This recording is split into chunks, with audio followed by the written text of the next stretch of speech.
Shikues nderuar, ju përshëndesim rikthyer sërish në TikTok, ku do ndalemi ditën e sotme tek zhvillimet e fundit tashmë në lindjen e mesme, ku vetë presidenti amerikan Donald Trump është bërë tashmë gjithnjë më i frustruar me mënyrën se si iranianët po i menaxhojnë negociatat për t'i dhënë fund luftës pranë mes SBA-s Izraelit dhe Iranit. Por nga ana tjetër, disa ndihmës të tij thonë se ai tani po e shqyrton më seriozisht një rifillim të operacioneve të mëdha luftarake se sa ka bërë edhe në javët e fundit. Kam të ftuar ditën e sotme për të diskutuar mbi këto zhvillime ekspertin e marrëdhënieve ndërkombëtare, zotin Frymëzim Dauti. Ju përshëndes kënaqësi. Ju faleminderit për ftesë. Atëherë, zoti Dauti,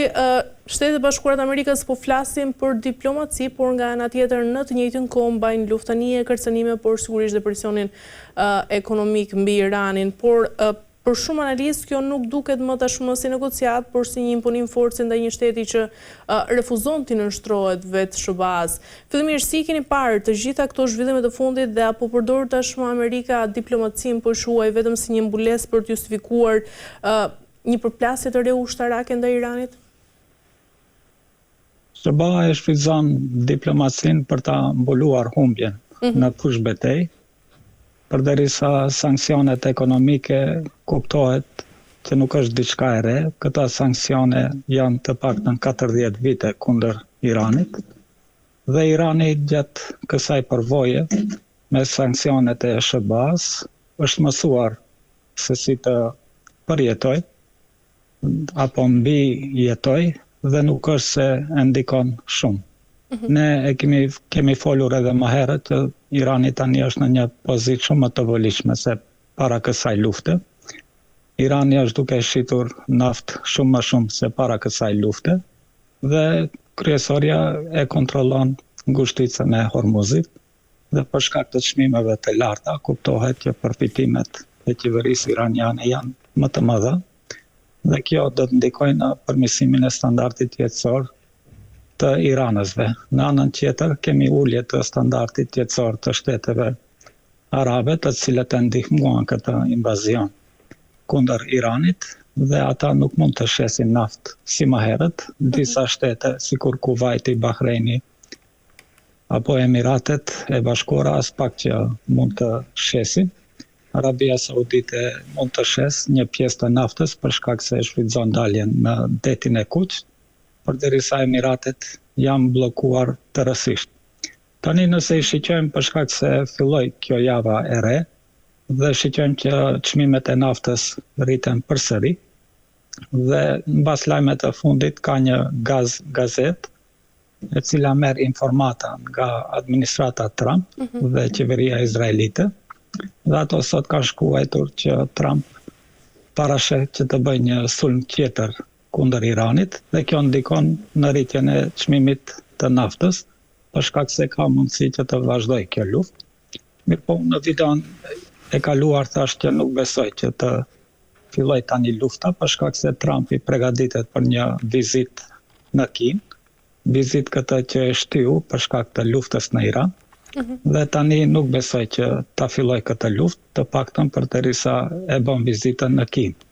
Nëse ai vendos që ta sulmoj Iranin këta ditë, kuptohet që kinezët do ta shtyjnë vizitën e Trumpit dhe nuk do ta presin sipas ceremonive apo protokollit që pritet një prezident i huaj në shtetin e Kinës. Mirpo sido që të jetë situata, Trumpi do të jetë prezidenti vetëm që shkon në Kinë në këtë situatë të dobësuar, dhe si një dështak, për shkak se shkon të bëjë një vizitë në Kinë, që ta kushtozoj Kinën, përderisa nuk ka as pak bagazh, luftën e ka të humbur në Iran, të gjitha ata aleat që i kishte në gadishullin arabik,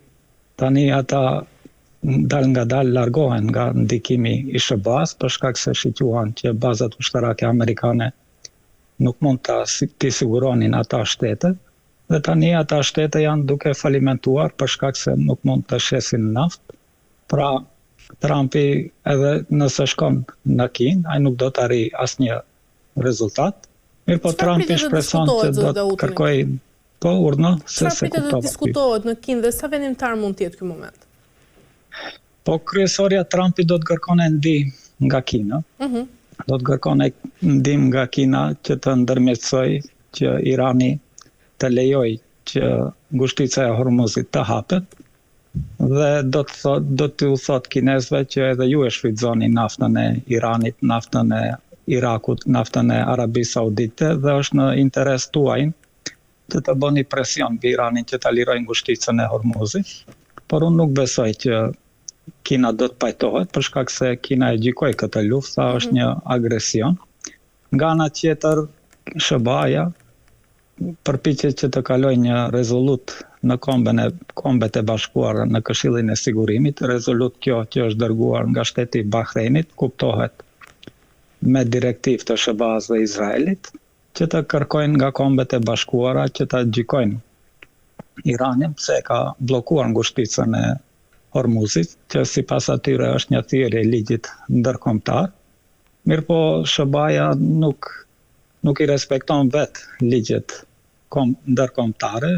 ashtu që e bllokonte Venezuelën, ashtu që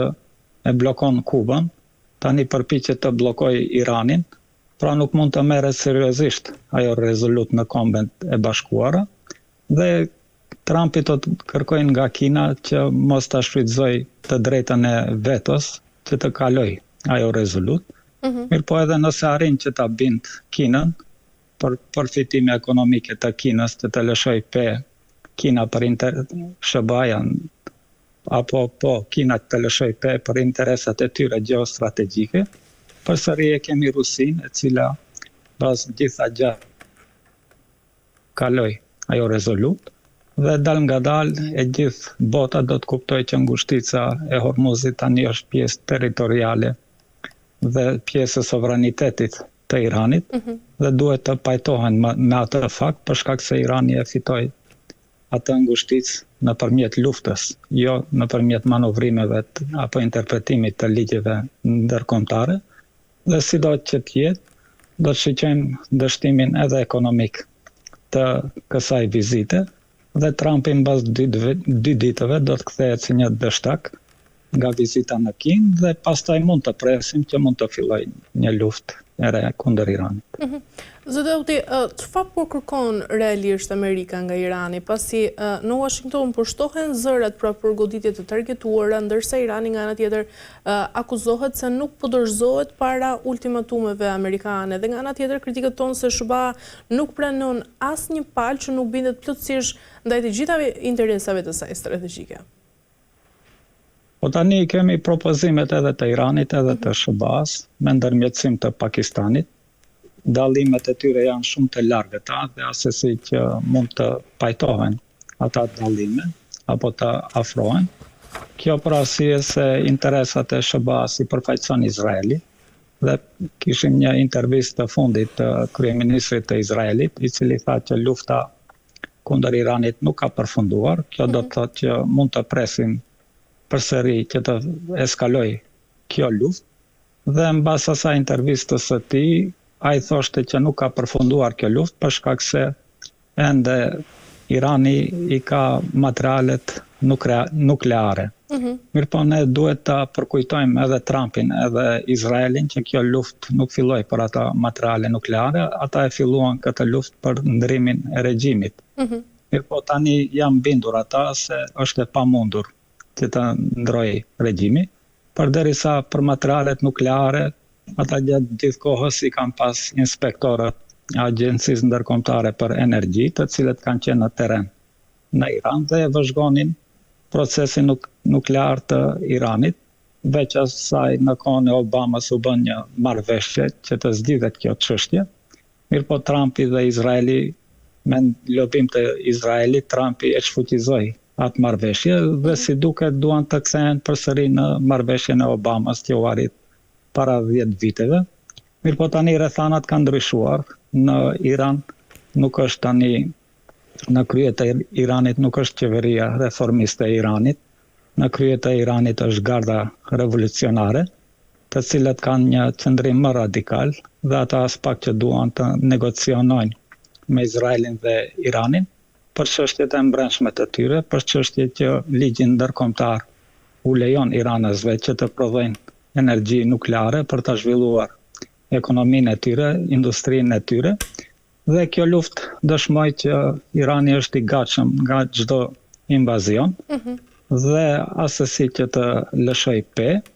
Tani Irani nuk është vetëm në mbrojtje, është në sulm. Ne shiqem që për çdo ditë iranasit sulmojnë anije të interesave perëndimore dhe i sulmojnë aleatët e SBA-s dhe Izraelit. Posaçërisht e sulmojnë Emiratet e Bashkuara dhe kjo ndikon që ata shtete të largohen nga ndikimi i Izraelit dhe Amerikës, që mos lejojnë të shfrytëzohet toka e tyre dhe hapësira ajrore e tyre për të sulmuar Iranin, dhe gjeografia e Iranit mundson që kjo luftë të zgjase me muaj dhe me vite, dhe Irani asesi që të trembet nga forca ushtarake e SBA-s, për shkak se kjo luftë dëshmoi që forca detare amerikane nuk është e mjaftueshme që ta shkatrojë Iranin, ta okupojë Iranin. Këmbësoria amerikane asesi që mund të hyjë në Iran, për shkak se Irani ka një ushtri të mirë organizuar dhe mirë të motivuar dhe do t'i zhduk të gjithë invadorët të cilët do të hyjnë në territor të Iranit, dhe po ashtu aviacioni izraelit dhe amerikan, i cili është më i sofistikuari në botë tani për tani, u dëshmua që nuk mund të arrijë qëllimet e tyre për shkak se Irani ka sistem të mbrojtjes kundërajrore të sofistikuar dhe të gjithë ata aeroplan dhe dron që përpiqen të hyjnë në territorin apo hapësirën ajrore të Iranit, të gjithë ata rrëzohen. Propaganda e Izraelit dhe Amerikës se ata e kontrollojnë qiellin apo hapësirën ajrore të Teheranit, ajo është propagandë për shkak se Irani e kontrollon hapësirën ajrore të Tel Avivit. Dhe nëse fillon kjo luftë, kuptohet që raketat Iranit do të godasin të gjithë saqet në Tel Aviv dhe në gjithë Izraelin.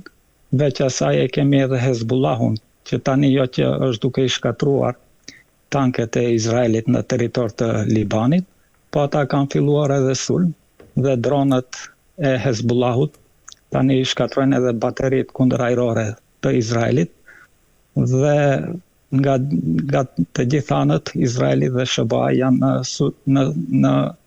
në sulm, pra qoftë në det, qoftë në tokë, qoftë në bazat e tyre ushtarake, dhe të gjithë ata 16 baza ushtarake të amerikanëve në lindjen e mesme, se janë shkatruar dhe aty nuk mund të qëndrojnë më ushtar, po ato qëndrojnë nëpër hotele dhe nëpër podrume të lindjes së mesme, duke u frikuar nga raketat e Iranit, dhe kjo është realiteti i sot. E shërtëtëve nga ana tjetër, kur ishte vetë Washingtoni që theu marrëveshjen bërthamore, pse sot Irani duhet i besojë Amerikës se i përket këtyre negociatave apo marrëveshjes? Tani ka një pjesë e qeverisë së Iranit, të cilët për mendimin tim janë tradhtar, janë të korruptuar dhe përpiqen që të arrijnë një marrëveshje me SBA-n. Fjala se do ta përmirësoj ekonominë e Iranit, do të nxjerr Iranin nga izolimi sanksioneve dhe do të mund iranasit lirshëm të shesin naftën e tyre. Mirë po ata kanë mbetur mbas me kohë. Pra kjo ndoshta mund të ishte realitet para 20 viteve, po ai thuaj 10 viteve. Mirë po sot e gjithë bota ka ndryshuar, rendi ndërkombëtar ka ndryshuar. Sot më nuk jetojmë në një botë unipolare. Sistemi unipolar filloi të shkatrohet me fillimin e luftës Rusi-Ukrainë, dhe tani 4 vite më vonë, dhe sidomos pas luftës Iranit, tani de facto jetojmë në një shtet apo në një botë multipolare, dhe Irani nuk është izoluar, përkundrazi është SBA-ja izoluar, dhe Irani ka miq Kinën, ka Rusin, ka shtetet e BRICS-it, dhe mund të bëj bashkëpunim ekonomik me ta. Irani është pjesë e Azisë dhe tani është Azia duke u zhvilluar si ekonomikisht, si ushtarakisht, përderisa Evropa dhe perëndimi është duke u zbehur si ekonomia e tyre, si ushtrit e tyre, dhe kjo është që shumë politikanë të Iranit, pak me vizion më të gjerë, shqyqojnë që nuk ka asnjë interes Irani që të bëjë një marrëveshje me SBA-n, që të afrohet me perëndimin. Ka mundësi të tjera Irani dhe besoj që ata janë duke e marrur të gjithë pushtetin, pra si duket lideri suprem ka bashkëpunim të ngushtë me Gardën Revolucionare dhe kemi raportet e fundit që ushtria e ka informuar liderin suprem për rrjedhën e kësaj lufte, për mundësitë e mbrojtjes së Iranit, dhe prandaj edhe nuk do të arrihet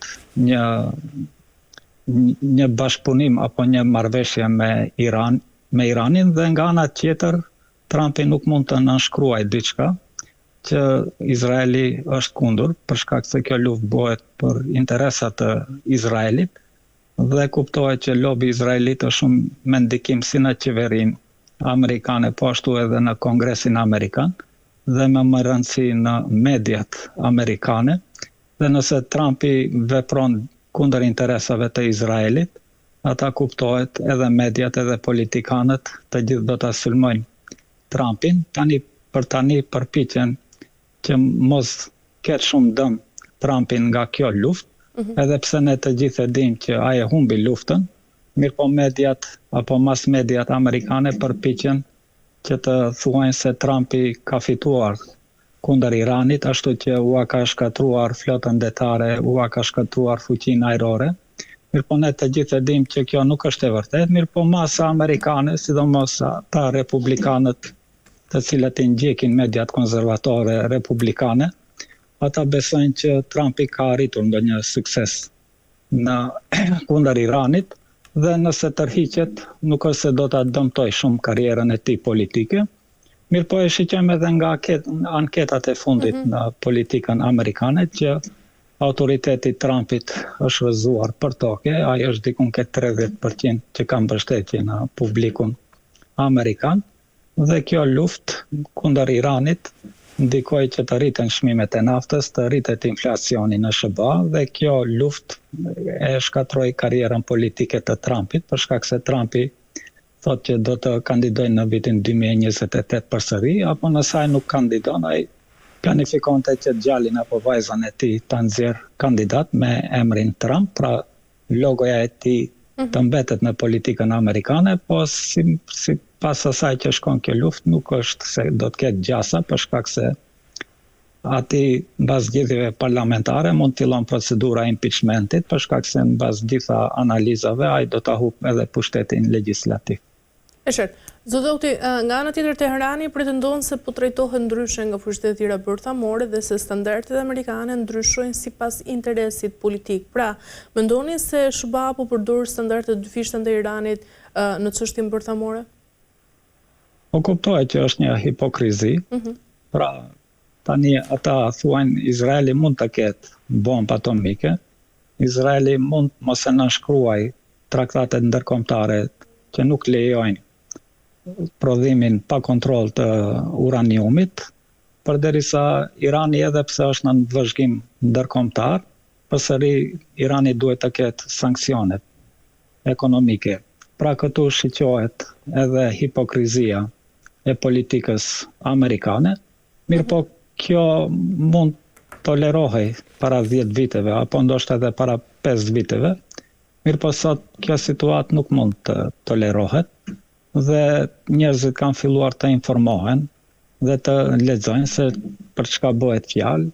dhe nëse mundet Pakistani të ketë bombë atomike, nëse mundet Korea Veriore të ketë bombë atomike, pse mos të ketë Irani bombë atomike, dhe Irani duhet të ketë bombë atomike për arsye se kërcënohet nga Izraeli, se do të zhduk Iranin. Kuptohet që një shtet i vogël si Izraeli nuk ka potencial që ta zhduk Iranin përveç se me bombë atomike. Vetë fjala që SBA-ja dhe Izraeli thotë që do ta zhdukim Iranin, kjo nënkupton që Irani ka plotësisht të drejtë që të prodhojë bombën atomike, dhe unë shpresoj që e kanë prodhuar bombën atomike, vetëm do të jetë deterenca e bombës atomike Iranit, që do ta mbrojë Iranin nga një sulm i mundshëm nuklear i Izraelit kundër Iranit, apo i SBA-s kundër Iranit. Ne e dimë që raketat balistike të Iranit mund të godasin Londrën, mund të godasin Parisin, mund të godasin Berlinin, por jo që mund të godasin Washingtonin. Mirë po, përderisa janë të teknologjikisht të përparuar iranasit, besoj që mund të godasin edhe Washingtonin nëse kërcënohet nga Washingtoni se do të godasin Iranin me bombë atomike, përderisa Korea Veriore ka arritur që të mund të godas Washingtonin me raketat interkontinentale balistike, besoj që edhe Irani mund t'i prodhoj atë, dhe nëse prodhon bombën atomike dhe mund t'i kundërpërgjigjet Washingtonit me bombë nukleare. Pra besoj që është esenciale që Teherani të prodhoj edhe bomba atomike, edhe raketa balistike interkontinentale, që të mbrohet nga çdo kërcënim i SBA-s. Nga ana tjetër, zoti Dauti, është plani me 14 pika oferte e fundit pra para një përshkallëzimi të madh mes Iranit dhe SBA-s? Po tani oferta e Iranit është e qartë, ata 14 pika çka përmbajnë, ata përmbajnë që të tërhiqen gjithë sanksionet ekonomike kundër Iranit, të zhbllokohet që pirateria amerikane të largohet nga ai rajon në Oqeanin Indian, që Iranit mund të shesë lirshëm naftën, që bazat ushtarake në lindjen e mesme të tërhiqen prej aty, të disiplinohet Izraeli, pra mos sulmoj Libanin, mos sulmoj Gazën dhe bregun perëndimor. Këta janë kërkesat e Iranit. Dhe kuptohet që të gjithë këta kërkesa nuk ju konvenojnë Izraelit, dhe nga ana tjetër Izraeli nëpërmjet përfaqësuesve amerikan Shifut Kushner dhe Witkoff kanë dërguar një plan 15 pikësh, dhe nëse shiqojmë atë planin 15 pikësh, është kapitulimi i Iranit. Dhe kjo është e pamundur që të ndodh për shkak se Irani doli fitimtar në këtë betejë. Dhe është e paarsyeshme që të diçka që nuk e arrit në fushë betejë, të arrish në masën apo në tavolinën diplomatike. Pra janë të paarsyeshëm amerikanët, po kuptohet që përderisa nuk kanë zgjidhje nëpërmjet luftës, ata do përpiqen që të vazhdojnë negociatat, që të fitojnë kohë dhe dal nga dal të humbet nga rendi ditës së mediave amerikane dhe botërore. Dhe tani kanë filluar zgjedhjet parlamentare në SBA, kanë filluar primaret në Partinë Republikane dhe Partinë Demokratike, dhe fokusi i votuesve amerikan dal nga dal do të fokusohet në çështje të brendshme të politikës së brendshme amerikane, dhe kuptohet që për të gjithë vështirësitë ekonomike që i kanë, do ta dënojnë Partinë Republikane në këtë zgjedhje, pra mund të mbetemi në një status quo. Tani ka gjasa që për shkak se Trumpi don të tërhiqet nga kjo luftë, mirë po nuk mund të tërhiqet për shkak se nuk mund të shpall fitore. Mund të mbëj pas vizitës në Kinë, ndoshta mund të bëj ndonjë sulm 2 javor, 3 javor, dhe të shkatroj edhe infrastrukturën civile të Iranit, dhe të tërhiqet, fjala se ja e dërguam Iranin në kohën e Gurit, u shkatruam bazat ushtarake, aviacionin, flotën detare, centralet bërthamore, dhe fjala të tërhiqet si një fitues para zgjedhjeve, dhe kuptohet që do ta besoj publiku apo votuesit republikan konservator Trumpin, për shkak se është e lehtë të manipulohet ajo masë e kontrolluar me dekada nga propaganda izraelite amerikane apo e Amerikës, dhe besoj që kjo mund të ndodhë, mirë po kuptohet që pas kësaj rendi botëror më do të ndryshoj, dhe shtetet islame së bashku me Iranin do ta kontrollojnë lindjen e mesme, dhe të gjithë bazat ushtarake amerikane do të tërhiqen prej aty, dhe Izraeli do të disiplinohet si shtet, që do të thotë do duhet patjetër që të gjithë qytetarët t'i konsiderojnë të barabartë nëse don të ekzistojë si shtet, pra edhe palestinezët t'i kenë të drejtat e plota të tyre si qytetarë të atij rajoni. Zoti Dauti, nga ana tjetër, mendoni se Izraeli mund të veprojë i pavarur ushtarakisht për pa pasur mbështetjen e Washingtonit pasi një deklaratë e Benjamin Netanyahut thuhet se Izraeli dëshiron të heqë dorë nga miliardet amerikane brenda një dekade, e cila sigurisht po shihet si një sinjal historik për një ndryshim të madh strategjik në raportet sa i përket SBA-s dhe Izraelit. Tani Netanyahu e njeh politikën amerikane shumë mirë, për shkak se ka qenë edhe në vitet e 80-ta ambasadori i Izraelit në OKB, pra ka jetuar në New York, dhe e din se çka mendojnë amerikanët, dhe kuptohet anketimet të ndryshme dalin në kohë të fundit në Amerikë, që prestizhi i shtetit të Izraelit ka rënë shumë tek qytetarët amerikan, dhe kritika më e madhe çka bëhet kundër Izraelit është pse ne ndihmojmë ushtarakisht Izraelin, përderisa Izraeli me parat e taksapaguesve amerikan është duke bërë gjenocid, pra është duke i vrarë fëmijët në Gaza, 10.000 fëmijë ka vrarë, dhe Trumpi është i vetëdijshëm, në fakt Netanyahu është i vetëdijshëm për këtë, dhe prandaj ai i adresohet publikut amerikan dhe thotë që po keni të drejtë, ne nuk kemi nevojë që të marrim taksat e juaja apo parat e buxhetit amerikan, dhe ne dal nga dal do të tërhiqemi nga mbështetja e taksapaguesve amerikan, pra kjo është vetëm për të fituar kohë, për shkak se Izraeli është i vetëdijshëm që pa parat amerikane nuk mund të ekzistojë në linjën e mesme, industria izraelite nuk mund të ekzistojë aty, sidomos pa mbështetjen amerikane, të ushtrisë amerikane. Dhe është e pamundur që të sulmohet Irani pa ndihmën e SBA-s. Këtë e pam edhe në luftën 12 ditore, kur e sulmoi Izraeli Iranin, dhe pas 10 ditëve e lutnin Iranin që të bëj armpushim, po nuk është se edhe ai sulmi ishte pa ndihmën e SBA-s dhe perëndimit. Pra të gjithë cisternat i furnizonin aeroplanët ushtarak të Iranit që ta sulmoi Iranin, dhe kuptohet që të gjithë shtetet e Gjirit Persik dhe bazat ushtarake amerikane e suportonin Izraelin në ata luftë. Pra nëse tërhiqet mbështetja amerikane, tërhiqen radarët e ushtrisë amerikane, nuk furnizohet Izraeli me raketa kundërajrore, besoj që brenda 1 jave, 2 jave, Izraeli përfundimisht do të zhduket nga harta politike e botës, pra do të okupohet edhe me komsori, qofshin ata ushtarë të Hezbollahut që do të hynin në territor të Izraelit, qofshin ata palestines që do të armatoseshin, qofshin ata një koalicion mes Egjiptit dhe Turqisë, që Turqia me ushtarët e tyre dhe të hyjë nëpërmjet Sirisë, përderisa ushtria e Egjiptit nëpërmjet Gazës, dhe do të kemi shpartallimin e Izraelit brenda 2-3 javëve. Pra është e pamundur që Izraeli të shpall luftë Iranit në këtë situatë pa mbështetjen e perëndimit apo pa mbështetjen e NATO-s. E qartë, mirë, zë Dauti, për të mbyllur, ndërkaq në të njëjtin kohë që flet për distancim financiar nga Amerika, Netanyahu kërkon edhe një forcim të lidhjeve me vendet e Zhirit. Apo ndërton tashmë Izraeli një arkitekturë të re të quajmë sigurie në linjën e mesme, ku shtetet arabe pra të Zhirit të bëhen edhe partnerët kryesorë strategjik?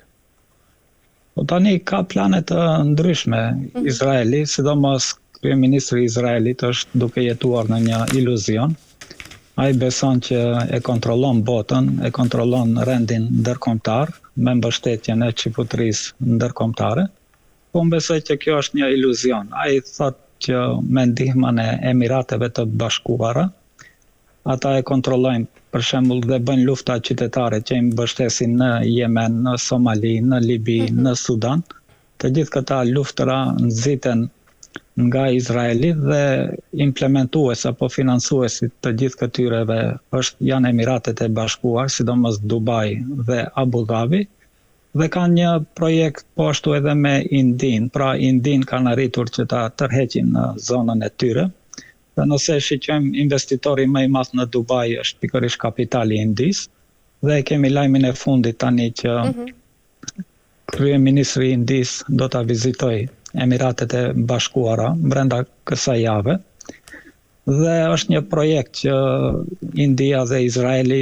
të hynë në një bashkëpunim të thellë së bashku me Emiratet e Bashkuara, pra që Izraeli dal nga dal të largohet nga ndikimi apo nga mbështetja amerikane, për shkak se amerikanët tani e kanë kuptuar që nuk mund mbështetja e Izraelit nga SBA të jetë e pafundme, këtë sidomos e kuptojnë ata që bëjnë podcaste konservator dhe ata të cilët e mbështesin Izraelit, pra të gjithë shqyquesit ju largohen dhe askush më nuk i ndjek mediat e tyre, përderisa ata podcaste që bëjnë kritik kundër Izraelit, vuritet numri. Pra është një trend në Amerikë dhe po ashtu edhe kandidatët për deputet të Partisë Demokratike tani distancohen që të marrin fonde nga lobi izraelit për shkak se nuk është trend tani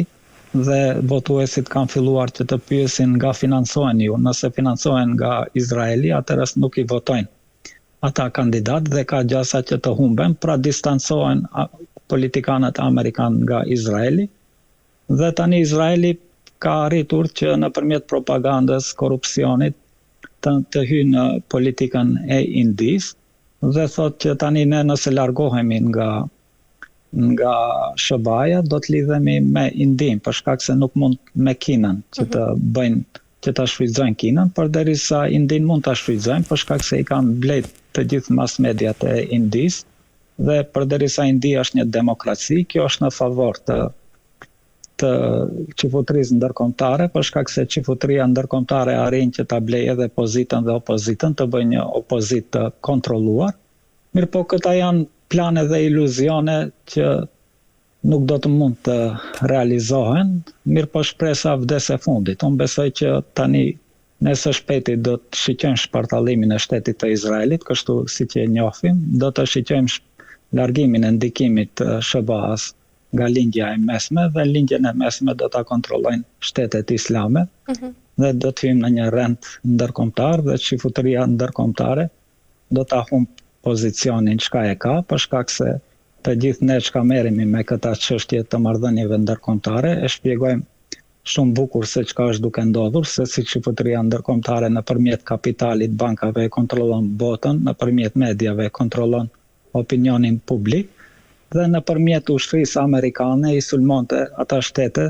për të disciplinuar që nuk i nënshtroheshin qifutërisë ndërkombëtare, mirë po ja shiqojmë që fuqia amerikane ushtarake është terror, mediat e kanë humbur rolin e tyre për shkak të mass mediave dhe po ashtu kapitali i bankave izraelite tani nuk është se kanë përfitime të mëdha dhe shtetet tjera e shesin naftën dhe përfitimin siç është Irani e shfrytëzon te populli dhe ekonomia iraniane dhe jo në bankat e qifutrisë ndërkombëtare në New York. Pra edhe kapitali i qifutrisë ndërkombëtare është duke harxhuar dhe mirë se erdhët në rendin e ri ndërkombëtar. Qartë. Mirë, zot Audi, po mbyllim këtu për ditën e sotme. Ju falenderoj për çdo informacion. Ju faleminderit edhe ju. Faleminderit shumë. Mirë, shikues nderuar, kemi arritur në fund të këtij programi për ditën e sotme, bashkë do të shihemi sërish nesër, deri atëherë mirupafshim.